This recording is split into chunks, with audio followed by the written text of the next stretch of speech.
Making English easy for everyone. Speak English with Jay and May. Hey, English learners! Welcome back to Speak English with Jay and May, your cozy little place to build your English confidence. I'm May. Hello, May, and hello, everyone. I'm Jay. How are you today, May? I'm doing amazing, Jay. Actually, I just had the most interesting morning. I was helping my neighbor and I realized something big. Oh, yeah? What happened? She's been studying English for 2 years. Grammar, vocabulary, everything. But when a delivery guy knocked on her door, she just froze. She couldn't say a single word. Wait, really? After 2 years? Yes, and you know why? Because nobody taught her the everyday phrases, the simple, real ones people actually use every single day. Oh, wow. So like the phrases you need just to live life in English? Exactly, and that's what we're doing today. 99 phrases you need every single day for speaking real English, real life. Okay, I'm so ready for this. This sounds super useful. It is. And real quick, if you're finding value in this podcast, please subscribe, hit that notification bell, and share this with a friend who's learning English. You sharing it helps us reach more learners every single day. Okay, let's dive in. Let's go. So, May, where do we even begin with 99 phrases? Okay, so I'm going to break them into groups, real situations you face every day, starting with greetings, because that's always the door you open first. Makes sense. Like saying hello? Right, but not just hello. Think about what real people say. Hey, how's it going? What's up? How have you been? These are the ones you hear everywhere. Oh, I always hear what's up, but I never know what to say back. That's so common. Here's the secret. You don't have to say anything deep. Just say, not much, you? Or pretty good, thanks. Done. Wait, that's it? Just not much, you? That's it. English small talk is actually very simple. People aren't looking for a life story. They just want connection. Okay, that actually makes me feel way better. What's next? Now, let's talk about asking for help, because this one is huge. Every single day, you might need something, and knowing how to ask is everything. Like, what kind of phrases? So you've got, could you help me with this? Or, do you mind if I ask you something? Or even just, sorry to bother you, but... Oh, I like that one. Sorry to bother you, but it sounds so polite. Yes, and polite goes a long way. You know, I remember when I first moved to a new city, I needed directions and I was so nervous to ask. What did you do? I walked past the same corner 3 times. Finally, I said, "Excuse me, could you help me? I am a little lost." And the person was so kind. 3 times. Okay, so just say it. Just ask. Just say it. Excuse me is like a magic key. It opens every door. What about when you don't understand something? That happens to me all the time. Oh, this is so important. You need phrases like, sorry, could you say that again? Or, I didn't quite catch that. Or, could you speak a little slower, please? You mean like it's okay to ask someone to slow down? 100% okay. Native speakers do it too. Nobody expects you to catch everything perfectly. Wow, that's so reassuring. I always feel embarrassed. Don't be. Asking for clarity is actually a sign of good communication. It shows you care about understanding. Okay, I love that. So what group comes next? Agreeing and disagreeing, because in real conversations, you always need to respond to what someone says. You can't just nod forever. True. I do that sometimes. Just nod and smile. We all do, but now you've got better tools. For agreeing, say, absolutely, that makes total sense. I couldn't agree more. You're so right about that. Those sound so natural. What about disagreeing? That feels harder. It can feel scary, but here's a soft way to do it. I see your point, but, or that's interesting, though I think, or I'm not sure I agree, actually. Oh, nice. So you're not being rude, you're just being honest. Exactly. You cushion it, like a pillow before the punch. A pillow before the punch. I love that. Wait, here's the interesting part. Most arguments in English don't start because of what people say. They start because of how they say it. Whoa, so the phrases actually protect the relationship? Yes, the right phrase keeps the door open, the wrong one slams it shut. Okay, that's deep. What's next on the list? Okay, opinions. Because people will always ask, what do you think? And you need a real answer ready. Right, and sometimes I just say, it's okay, because I don't know what else to say. We need to upgrade that. Try, in my opinion, or personally I think, or if you ask me. These phrases signal that you're about to share something real. So it's like announcing your opinion before you give it.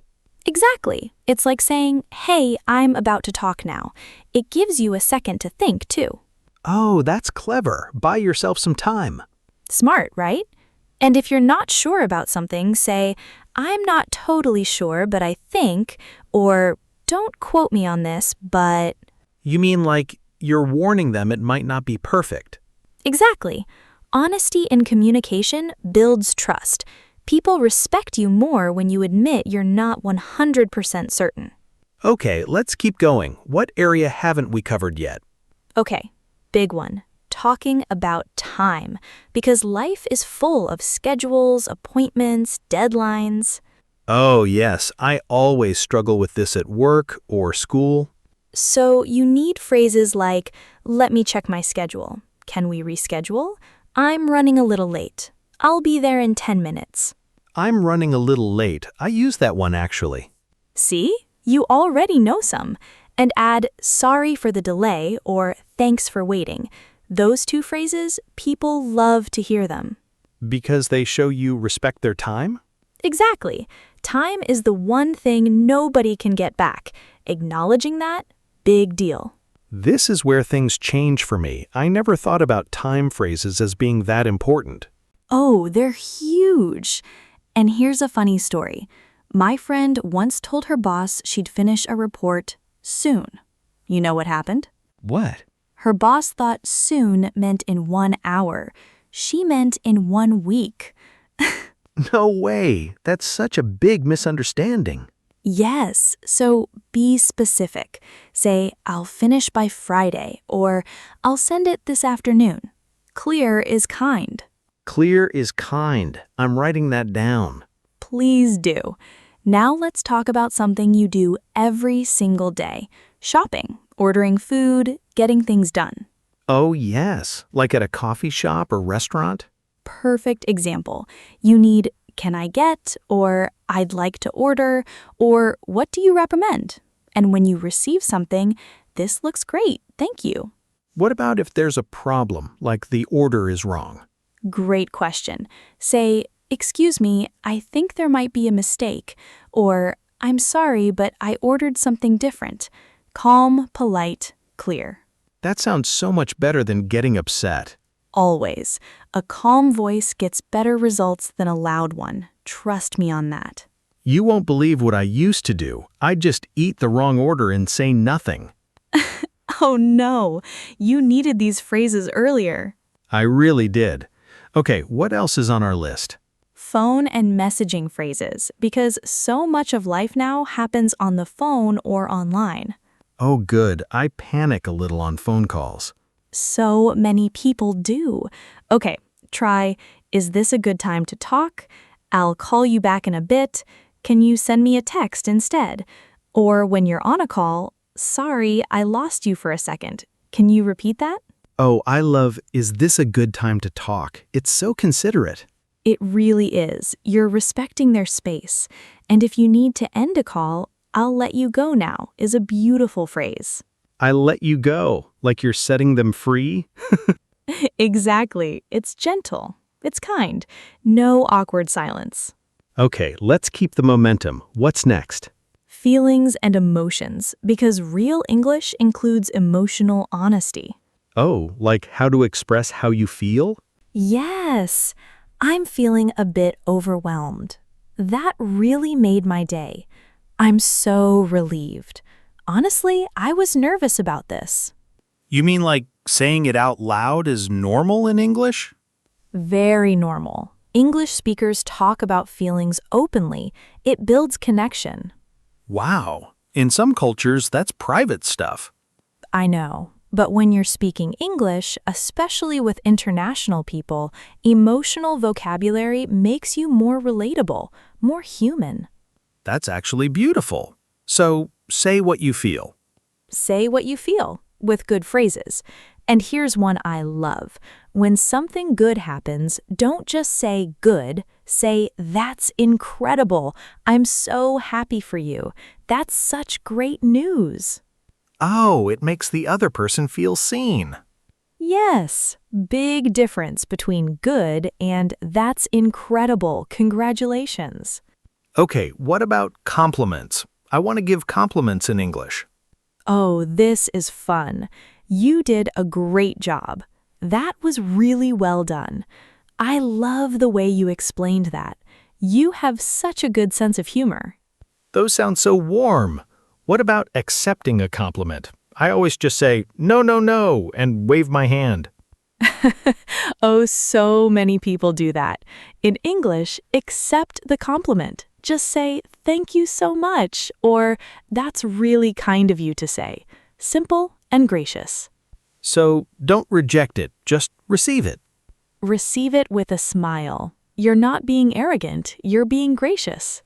I'm going to practice that today. Okay, May, before we move to the last section, can we do a quick little scenario, like a real-life role play? Oh, yes, great idea. Okay, listeners, imagine this.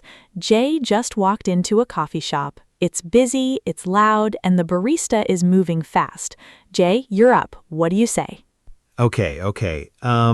Excuse me. Hi, could I get a medium latte, please? Oh, and what do you recommend if I want something sweet? Perfect. See that? 3 phrases in 10 seconds. Excuse me, could I get, and what do you recommend? Natural, polite, confident. And then the barista gives me the wrong drink. What do I say? Stay calm, smile. Say, I'm sorry, I think there might be a mix-up. I ordered a latte, not a cappuccino. That's it. No drama, just clear communication. And if they apologize to me? You say, no worries at all, it happens. And just like that, the whole situation is handled with grace. Wow, that felt so smooth. I actually want to go to a coffee shop now just to practice. That's the spirit, and that's exactly how it works in real life. You practice in small moments, and slowly it becomes automatic. Okay, May, we're getting close to the end. What are the last big groups? 2 more important ones, problem-solving phrases and conversation closers. Problem solving sounds useful, like at work? Everywhere. Let me figure this out. Can we think of another solution? How about we try it this way? Let's take it one step at a time. Let's take it one step at a time. That one feels calm, like a hug in a phrase. A hug in a phrase. I love that, Jay. And when something goes wrong, say, it's okay, we can fix this. Or, let's not panic. Let's think. Those are so good for work and for life, honestly. Life first, work second. If you can speak well in life, work follows naturally. And conversation closers? How do you end a conversation nicely? So important. It was so nice talking to you. Let's catch up again soon. Take care, have a wonderful day, talk soon. Oh, those feel so warm, not just bye-bye and walk away. Right. Leave people with a good feeling. The last thing you say is what people remember. Okay, I want to do a quick recap because there was so much gold in this episode. Yes, let's do it. We covered greetings, asking for help, understanding phrases, agreeing and disagreeing, sharing opinions, time phrases, shopping and ordering, phone phrases, emotional vocabulary, compliments, problem solving, and conversation closers. That is seriously 99 situations of real life packed into phrases. And you don't have to learn them all today. Just pick 5. Use them this week. Then pick 5 more. That's such a smart approach. Small steps, big results. Always. Language is a habit, not a test. Build the habit and fluency follows. May, this episode genuinely changed how I think about speaking English. That makes me so happy to hear, Jay. And honestly, that's why we show up every single day, for moments like this. Every day, listeners, we're here every day, so make sure you're subscribed so you never miss an episode. And before we go, we have a question for you, our wonderful listeners. Which of these phrase groups do you need the most practice with right now? Is it compliments, phone calls, disagreeing politely, or maybe ordering at a coffee shop, like Jay? Tell us in the comments. We read every single one. Your comment might even inspire our next episode topic, so don't be shy.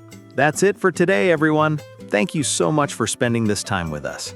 Keep practicing, keep showing up, and remember, every phrase you learn is one more door you can open. Take care, everyone. Talk soon. Bye.